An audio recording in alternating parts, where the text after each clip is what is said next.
Hi guys, what's up?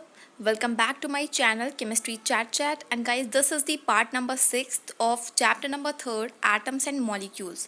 So हम लोगों ने पढ़ा था प्रीवियस हमारे जो वीडियोस थे उसमें सिंबल्स के बारे में हमने पढ़ रखा था एंड हमने जो है एटॉमिक मास मॉलिक्यूलर मास जो है उसको क्लियर कर लिया था. So guys in this part we will study about the chemical formulae and atomicity. So chemical formulae जो होते हैं उनको हम सिंपली मॉलिकुलर फार्मूला भी बोलते हैं एंड ये होता क्या है, it's simply an expression which shows the elements in the compounds और the relative proportion of those elements. ठीक है, देखो ये क्या है, ये एक टाइप का एक्सप्रेशन होता है. ये हमको ये बताता है कि हमारे कंपाउंड में जो भी एलिमेंट प्रेजेंट हैं उनका जो है एक अपना फिक्स प्रपोर्शन, एक अपना फिक्स रेशियो रहता है. ठीक है, so example if I am talking about the water. So water आपको पता है इसकी कॉम्पोजिशन क्या है, 2 हाइड्रोजन आटम से बना होता है एंड 1 ऑक्सीजन आटम यहाँ पर इन्वॉल्व होता है, तब जाकर हमारा जो वाटर है उसका फॉर्मेशन होता है. So ratio will be 2:1, right. So let's see the types of the chemical formulae. So first one is the formulae of the elements, next one is the formula of the compounds. So if I am talking about the formula of elements, so formula of elements का मतलब है means single type of atom is involving here.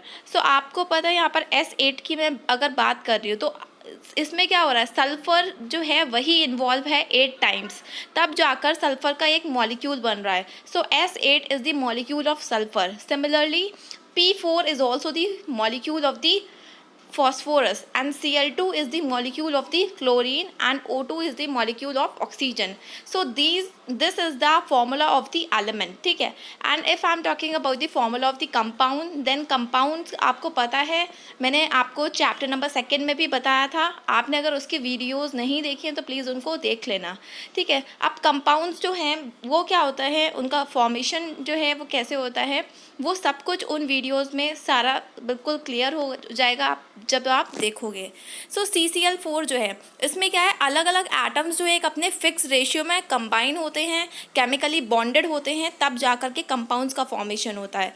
सो एक carbon atom यहाँ पर involve है plus यहाँ पर 4 chlorine के एटम्स इन्वॉल्व हैं, तब जाकर हमारा CCl4 means carbon tetra chloride का फॉर्मेशन हो रहा है. ठीक है, देन CO2 का मतलब होता है कार्बन डाइऑक्साइड. सो एक कार्बन का एटम एंड 2 ऑक्सीजन के एटम यहाँ पर इन्वॉल्व है, तब जाकर कार्बन डाइऑक्साइड का फॉर्मेशन हो रहा है. सिमिलरली यहाँ पर अमोनिया की अगर मैं बात करती हूँ तो 1 nitrogen atom and 3 hydrogen atom यहाँ पर इन्वॉल्व है, तब NH3 बन रहा है.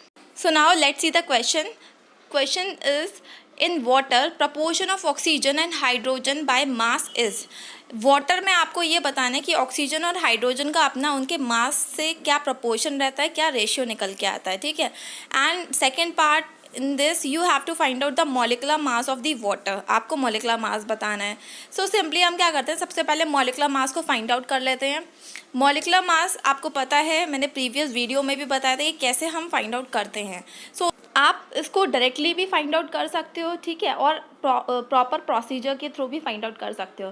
सो प्रोसीजर के थ्रू हम देखते हैं. ठीक है, so molecular mass of water is equals to, हम लिखेंगे सबसे पहले इसका कॉम्पोजिशन क्या है, मीन्स वाटर में क्या क्या इन्वॉल्व है, कौन कौन से एटम इन्वॉल्व है, देन हम उनका मास को लिखेंगे. ठीक है, सो वाटर में आपको दिख रहा है H2O, तो H2 का मतलब हो गया यहाँ पर 2 एटम्स हाइड्रोजन के इन्वॉल्व है. सो 2 atoms of hydrogen plus 1 atom oxygen का इन्वॉल्व है. सो इसलिए मैंने ये लिखा है.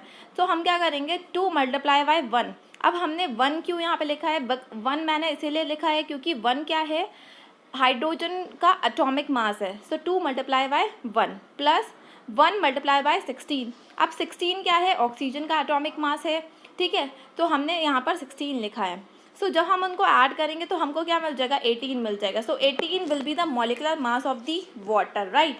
सो नाउ अब हम क्या करते हैं, इनके प्रपोर्शन को निकालते हैं. सो हमको ऑक्सीजन वर्सेस हाइड्रोजन का प्रपोर्शन निकालना था, तो O:2H. देन उसके आगे हम क्या लिख देंगे, इनका रेशियो लिख देंगे. सो ऑक्सीजन का मास होता है 16, रेशियो हाइड्रोजन का होता है 1, 2 है यहाँ पर हाइड्रोजन तो 2 हो जाएगा, and when we simplify it we will get 8:1, right. So now question number second, in H2O2 find out the proportion of hydrogen and oxygen by mass।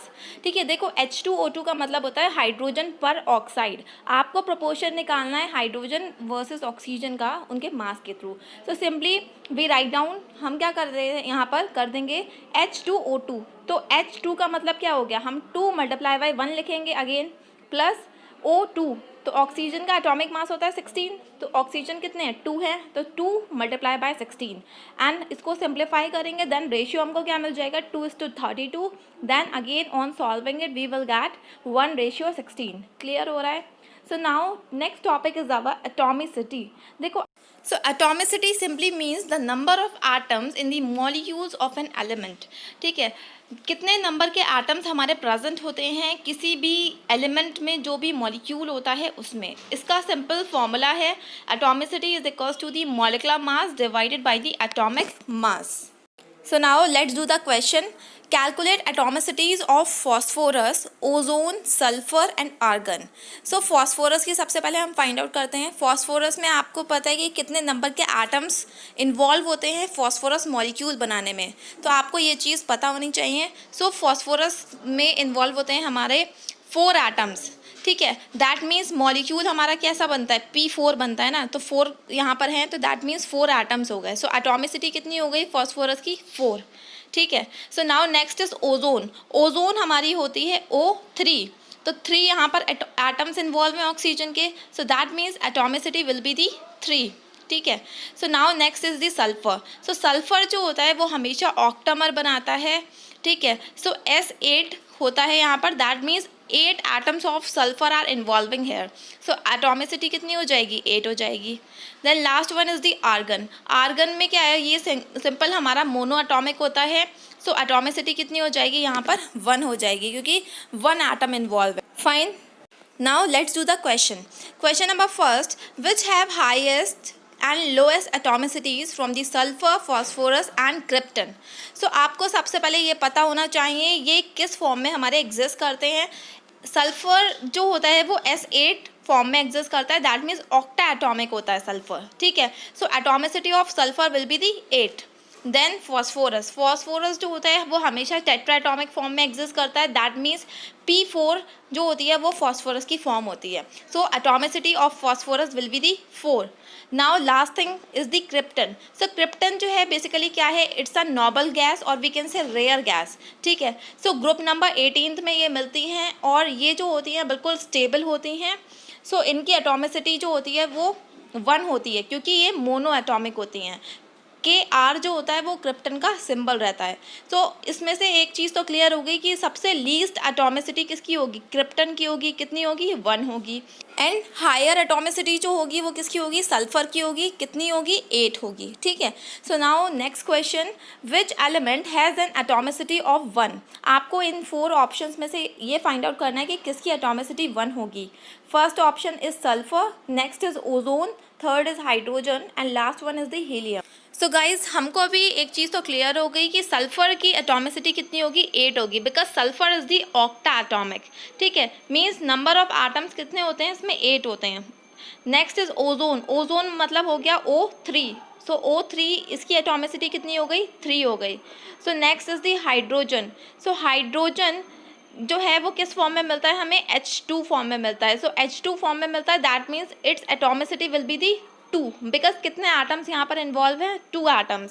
So last option is the helium. So helium जो है वो किस form में मिलता है हमें, He form में मिलता है। ठीक है, so that means its atomicity will be 1, क्योंकि नंबर ऑफ एटम्स कितने इन्वॉल्व हो रहे हैं 1 हो रहे हैं ना। So right answer is the helium. यहाँ पर रॉन्ग टिक हो गया है, so option number 4 will be right answer.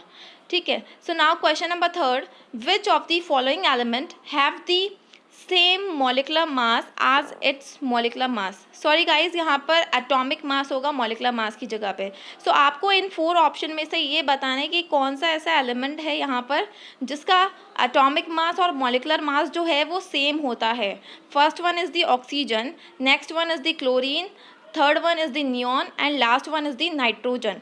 So oxygen का अगर हम एटॉमिक मास की बात करें, सो ऑक्सीजन का एटॉमिक मास होता है 16 एंड एटॉमिक मास को जब आप ट्वाइस करते हो ना तो आपको मिल जाता है उसका मॉलिकुलर मास।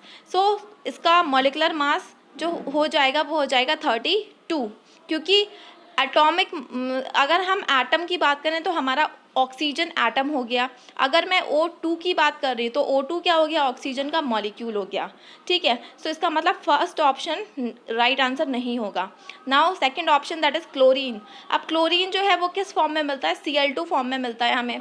तो सिंगल क्लोरीन की अगर मैं बात करती हूँ तो इसका एटॉमिक मास हो जाएगा 35.5। देन 35.5 को आप ट्वाइस करोगे तो आपको मिल जाएगा इसका मॉलिकुलर मास। ठीक है, so that means second option भी हमारा रॉन्ग होगा। Now third option will be neon. Neon के अगर मैं एटॉमिक मास की बात करूं, सो नियॉन जो होता है वो एटॉमिक फॉर्म और मॉलिकुलर फॉर्म जो होती है उसकी वो सेम रहती है, मतलब Ne फॉर्म में रहता है। सो 10 का आप ट्वाइस करो, 10 जो है वो नियॉन का एटॉमिक नंबर है, तो एटॉमिक नंबर को आप ट्वाइस करोगे तो आपको मिलेगा उसका एटॉमिक मास। ठीक है, सो 20 will be the atomic mass and 20 will be the molecular mass. So neon will be the right answer. And last fourth option that is nitrogen. So nitrogen जो है उसका अगर आप एटॉमिक मास की बात करोगे तो कितना होगा, 14 होगा। एंड जब आप उसका ट्वाइस कर दोगे तो 28 आपको मिलेगा, तो 28 जो है वो मॉलिकुलर मास हो जाएगा। So that means our right answer will be the third, that is neon. So now question number fourth, explain the difference between the 2n and N2। आपको 2n और N2 में डिफरेंस बताना है। देखो कुछ भी नहीं है, 2n का मतलब क्या है कि यहाँ पर नाइट्रोजन के 2 एटम्स हैं। ठीक है, अब N2 का मतलब क्या होता है कि ये क्या है, नाइट्रोजन का एक मॉलिक्यूल है। एंड आपको एक बात पहले से ही क्लियर थी कि एटम्स जो हैं वो हमेशा सिंगल फॉर्म में मिलेंगे, जब एटम्स कंबाइन हो जाते हैं तब जाकर के मॉलिक्यूल का फॉर्मेशन होता है। तो दैट मीन्स सिंगल N की अगर मैं बात कर रही हूँ तो सिंगल N क्या हो गया, नाइट्रोजन का एक एटम हो गया। और अगर मैं बात करती हूँ N2 की तो N2 क्या हो गया, नाइट्रोजन का एक मॉलिक्यूल हो गया। Clear. Now next question, find out the molecular mass of CH3OH। देखो CH3OH क्या होता है, CH3OH को हम बोलते हैं मिथेनॉल। ठीक है, इसका हमें मॉलिकुलर मास फाइंड आउट करना है, तो हम सिंपली इसको राइट डाउन कर लेते हैं कि क्या क्या एटम्स इसमें इन्वॉल्व हैं। ठीक है, then mass of 1 carbon atom plus mass of 3 hydrogen atom plus mass of 1 oxygen atom plus mass of 1 hydrogen atom. So ये क्या है इसमें इन्वॉल्व है। देन हम सिंपली क्या करते हैं, इनके मासेस को लिख लेते हैं, एटॉमिक मासेस को, क्योंकि एटम्स आपस में कंबाइन होते हैं तभी तो मॉलिक्यूल्स बनते हैं। सो 1 मल्टीप्लाई बाई 12, क्योंकि 12 क्या है, 12 कार्बन एटम का मास है। ठीक है, और कार्बन यहाँ पर इन्वॉल्व कितना है, 1 है, इसलिए मैंने 1 से मल्टीप्लाई करी है। Next mass of 3 hydrogen atom. So आप क्या करोगे, एक हाइड्रोजन एटम का मास होता है 1, 3 हाइड्रोजन एटम है तो 1 मल्टीप्लाई बाई 3। नेक्स्ट आप क्या करोगे, अब यहाँ पर 1 ऑक्सीजन एटम है, सो एक ऑक्सीजन एटम का मास होता है 16 और 1 ऑक्सीजन एटम इन्वॉल्व है, तो आप क्या करोगे, 1 मल्टीप्लाई बाई 16। ठीक है, then mass of 1 hydrogen atom. So 1 hydrogen atom आपको यहाँ पर लेना है। एक हाइड्रोजन एटम का मास होता है 1 और हाइड्रोजन एटम है कितने, 1 है, इसलिए 1 मल्टीप्लाई बाय 1। देन आप उसको सॉल्व करोगे, यू विल गेट 32U। ठीक है, so guys this part is are over. And please अगर आपने प्रीवियस वीडियोज़ मेरी नहीं देखी हैं तो प्लीज़ उनको देख लो। एंड लिंक जो भी है इनके वीडियोज़ के वो डिस्क्रिप्शन बॉक्स में है। And don't forget to hit the like button, share and subscribe the channel.